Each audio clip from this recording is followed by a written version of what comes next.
اسلام میں ٹیٹو یا جو بھی ہے اور نیل پالش کے بارے میں؟ یہ پہلے تو اس غلط فہمی کو دور کر لیجئے کہ اسلام کو جمالیات کی کسی چیز سے کوئی دشمنی نہیں ہے. جو چیزیں خوبصورتی کے لیے اختیار کی جاتی ہیں، اللہ تعالیٰ نے جو بدن آپ کو دیا ہے اسے صاف ستھرا رکھنا، اسے بنانا، اسے سنوارنا، اس کو قرآن مجید نے زینت کہا ہے. اور اس کے بارے میں سورہ اعراف میں فرمایا ہے کہ کل من حرم زینت اللہ التی اخرج لعبادہ. اللہ نے جو زینتیں اپنے بندوں کے لیے پیدا کی ہیں ان کو حرام قرار دینے کی جرت کون کرتا ہے؟ تو اس کو بڑی سختی کے ساتھ روکا ہے کہ کوئی انہیں حرام قرار نہ دے، یہ سب جائز ہے.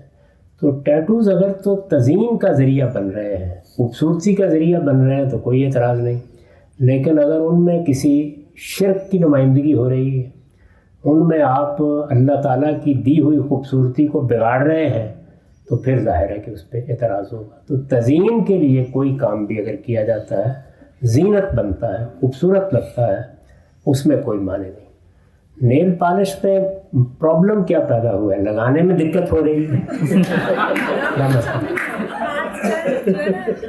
آپ سلونس میں جاتے ہو تو کرلک نیلز آئے نا، پوری بہت کوٹنگ ہے تو اس میں پانی کا گزرنا نہیں ایسی کوئی چیز نہیں ہے. آپ وضو کر کے نیل پالش لگائیں اور اس کے بعد وضو کرتے ہیں.